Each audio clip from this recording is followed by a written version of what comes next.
Hey everyone, Tactics here, and with my 8th and final video of Shadowlands Season 4, going through my advanced route for Solea's Gambit. Just like my previous video on Streets, this one's going to be a bit more familiar for most players, most likely because Tazavesh was of course in Season 3, but it is still a little bit different than the Season 3 route for a few reasons. One, trying to grab those infiltrators, and two, obviously no more of those woe skips available for you. So I'll be going through the route here in MDT, and then I'll walk you through one of our runs and high keys where we use the route and kind of talk you through all of those pulls. But yeah, if you enjoyed this video, make sure you guys leave a like and subscribe to the channel for more content like it. And let's start off just with this MDT here. So right off the bat, we actually go to the right here from the start. We kind of skirt by this giant here without pulling him, and then we do this triple pull here right on top of this pack. This giant's going to patrol here, but if you're over here where this pack is, you will not pull him, so just watch where you are. Big Murloc control as well, things like Binding Shot, Death and Decay, Slow, Mass Grip, single target stuns, Ring of Peace, all those things, very, very good for controlling these Murlocs and things you're going to want to use very, very often. From there, we move across, again, watching this Goliath Pat do this double pull, followed by this double pull, followed by this triple pull, and then we skip all the way to the boss. There's a way to pull this guy alone. I'll show you how to do that. We pull him right on top of boss, actually. No reason for that to be there. There it is. And we move on here. Big pull as normal. Double pull into single pull. And actually, again, I think these are actually wrong order. There it is. Dragon. Final boss room where the pull, this is almost like one big pull, this entire room. Again, I'll show you how to do that. And then the last boss itself. So let's now go through the route here for you guys. Again, 1.25 times speed just to get through it. And starting off here, like I mentioned, this Goliath, very, very close. He starts his pat right there. So when we started, we distract him, but you don't need to.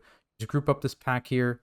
Those guys always are running there, and you run into this corner, and you're going to see he's going to run by us this way, or like across here, and we're perfectly safe hiding in this corner here. There he is. You can see his foot.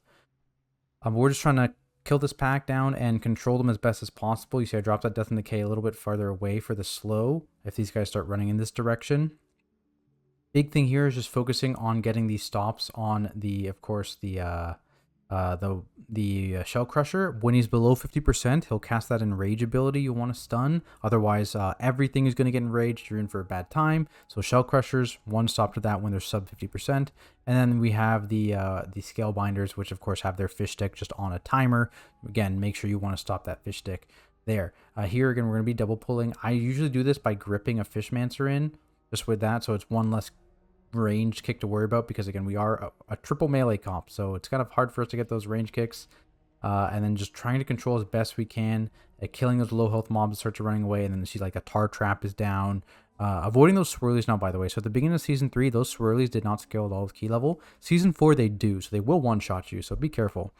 Things like Binding Shot are down, right? We got Binding Shot. The Death in the Case slow went down there for a little bit as well. Just trying to control these guys as best we can. Death in the Decay slows down again. And once these guys start getting low, you're going to see me just move into the next pull.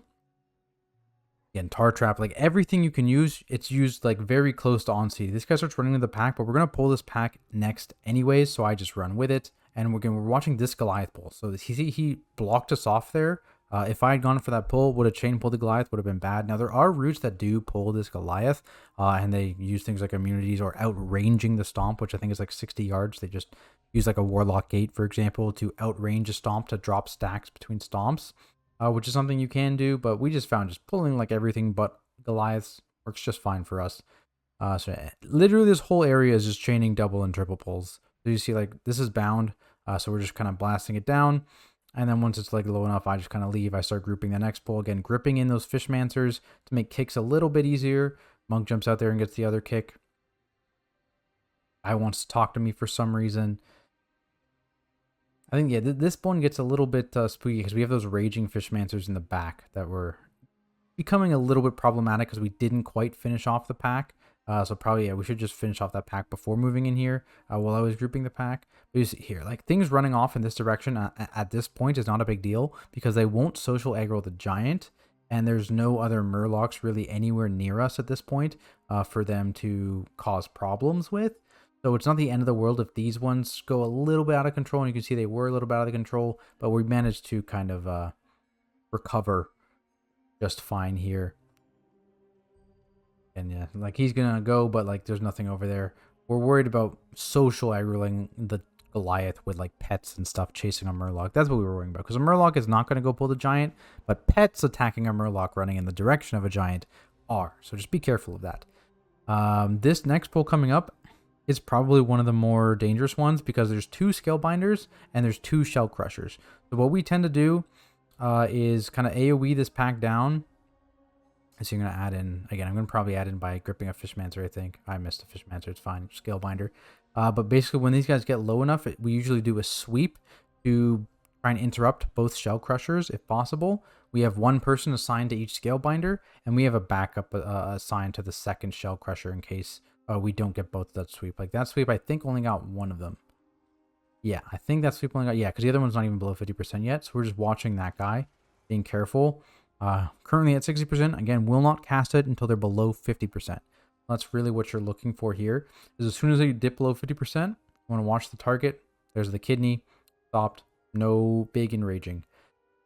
For this next pack, we don't like playing it over where they are. So you're going to see I am, again, going to grip the Fishmancer right to myself and just let the rest of the pack walk into me.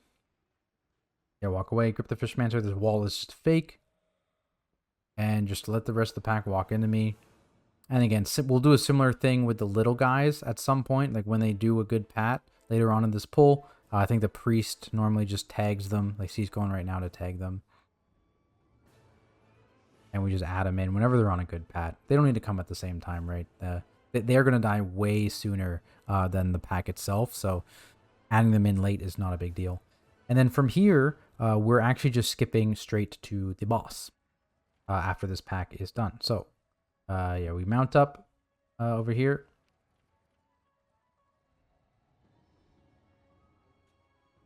We get rid of all of our pets, I believe, and then we just route up. Right between these guardians.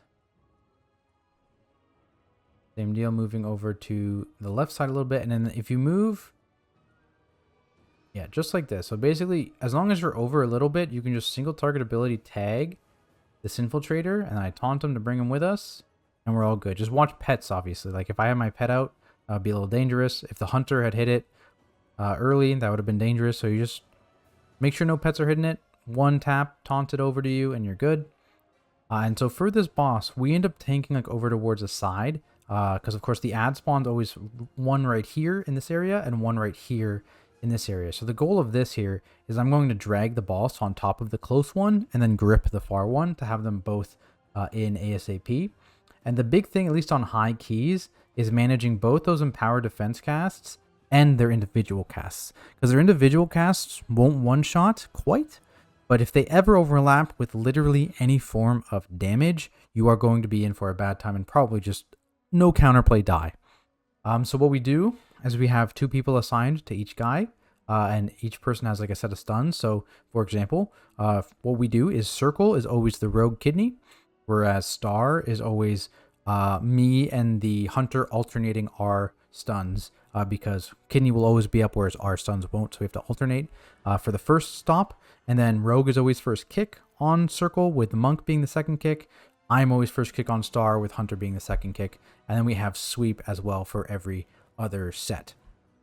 That's how we handle these guys, just keeping them CC'd, AoEing them down, making sure they stay kicked, and just, again, this strategy of being on one side, dragging directly on top of one and gripping the other is like groups them up so quickly, lets you get a lot of good cleave on them, really helpful. I usually don't use this weak aura because we're in voice chat, so I just call it out. It's quicker.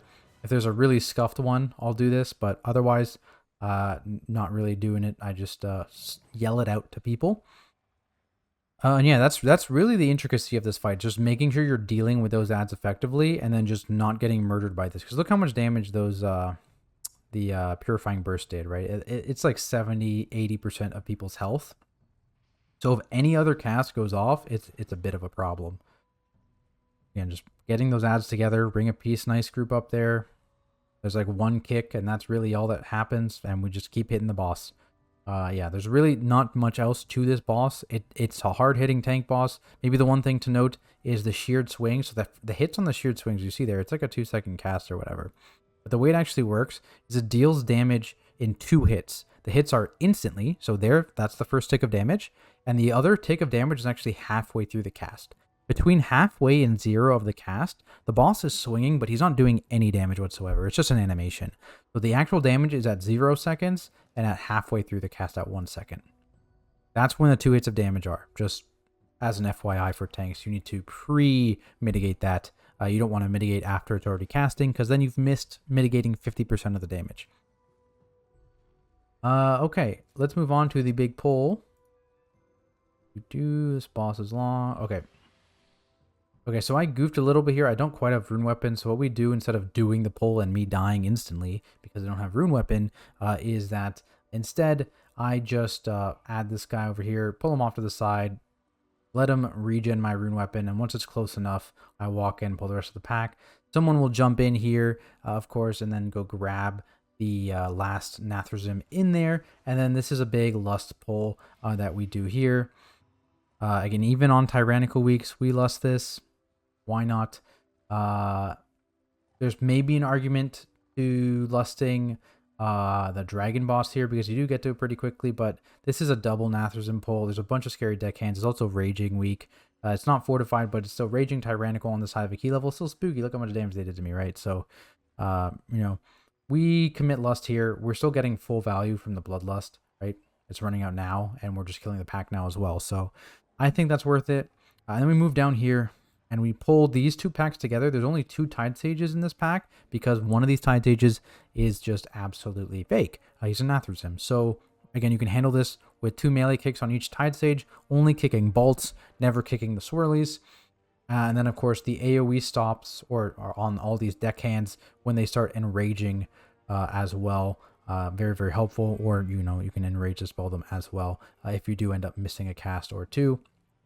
But ideally, yes, making sure you tricks and then don't let those guys giga enrage, or don't let them hit you if they do enrage. Otherwise, your tank is going to be in for a bad time. But basically, once these Tide Sages actually die, we can start... Oh, there's a deckhand still alive.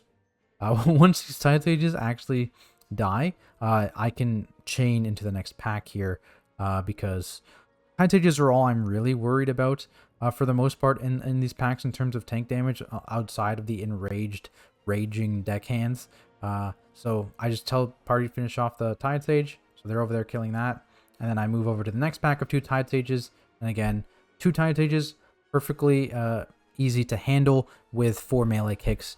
2 people are assigned to each in terms of bolts. Some bolts will still go off, but significantly less, and at least you kind of know when those bolts are going to happen. So we kind of chain all the packs on this platform, and then once these guys die, we're going into the dragon boss itself. Again, there's not too much really to say about this dragon boss. There's no new tech in Season 4 for this guy, so it's just kind of the same as in Season 3. I pull him back into this corner to widen the cone as much as possible, and aim it out at the guys. We'll be working our way slowly towards the edge of the platform as this area fills up with fire, and make our way back at some point immediately following a cone. And again, the big thing here is watching your melee when you're doing one of those moves. So initially it doesn't really matter where these melee are right now, because I'm not like spinning the boss, right? It's not a big deal. The problem will be when we're actually moving back into the corner. You want to make sure your melee are together so that when you do spin the boss, they aren't going to get cleaved. And you always want to spin the boss in the direction of your melee so the tail doesn't swing and hit them. I don't remember if we go after this. We might go after one more set. Yeah, I think we end up going after the next breath. Because at this point, like, it's not a terrible position. You're not really going to full hit these guys unless you do something crazy. But we hit 2 out of 3 there. It's not the end of the world. It looks like we're waiting for another one. A big tool DKs have, of course, not only single target grip, but mass grip as well. There it is.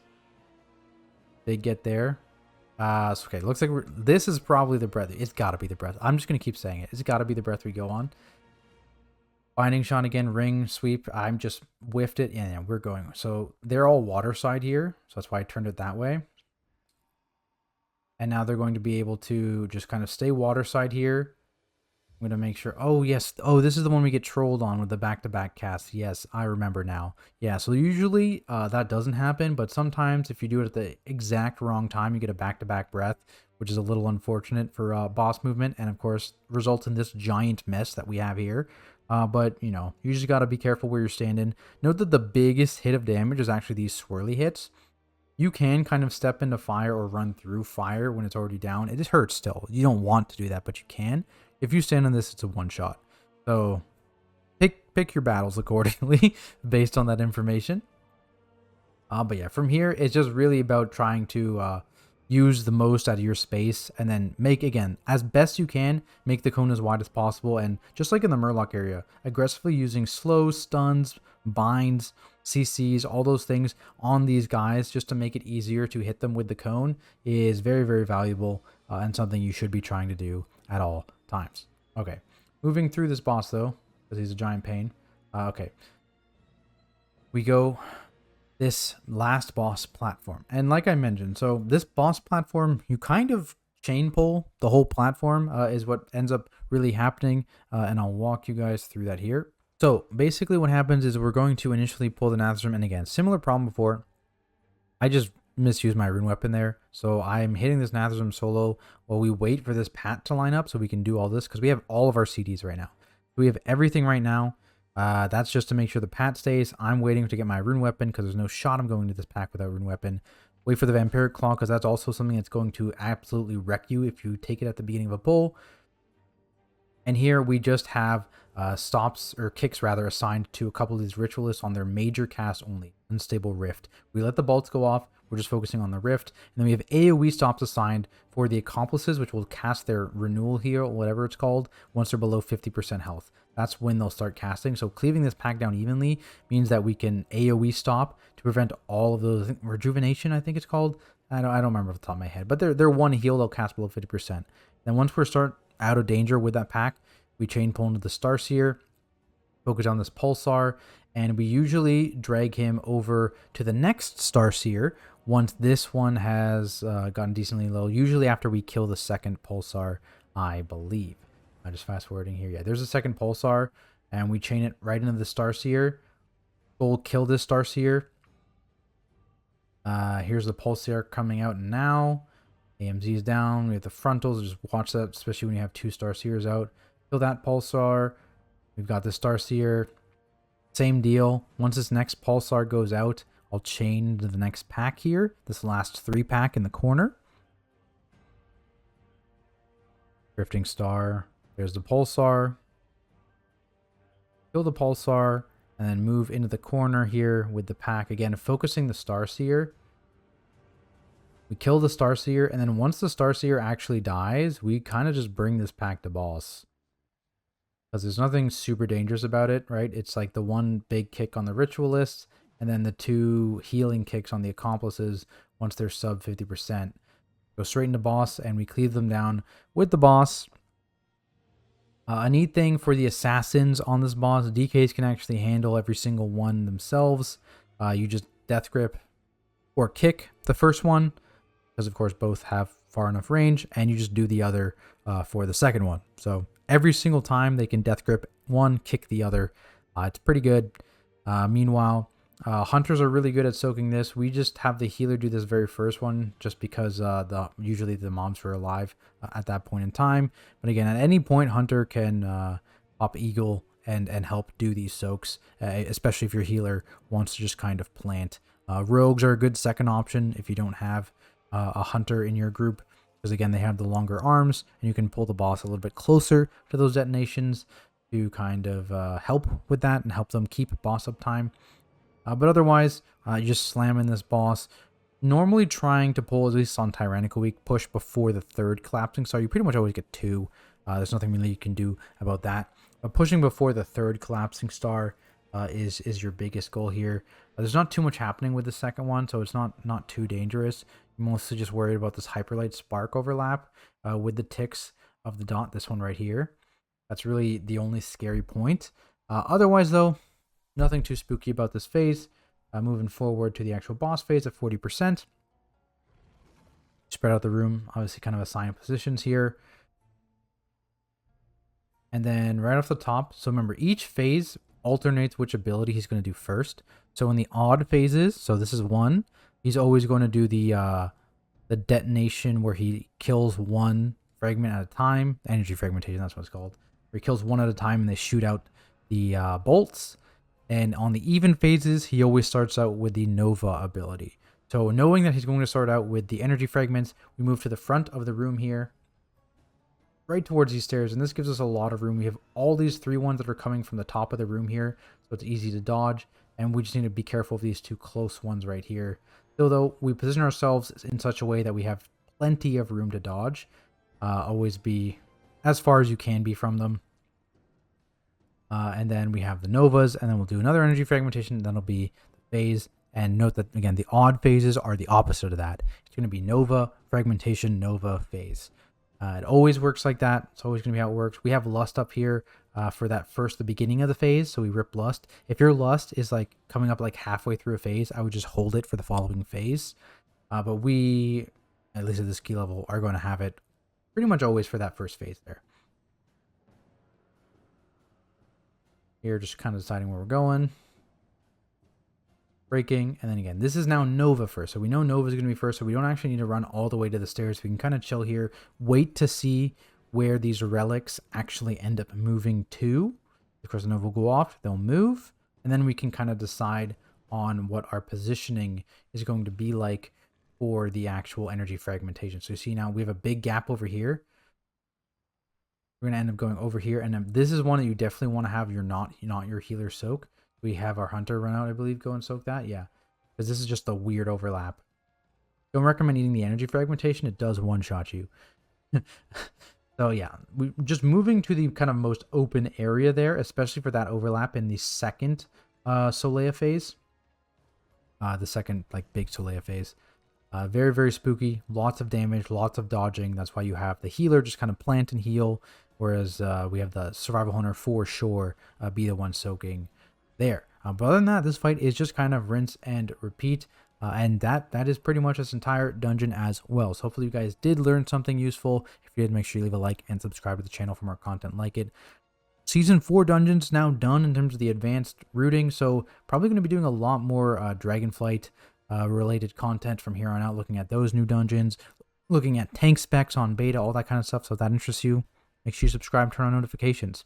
Otherwise, guys, thank you so much for watching, and I'll see you in the next video.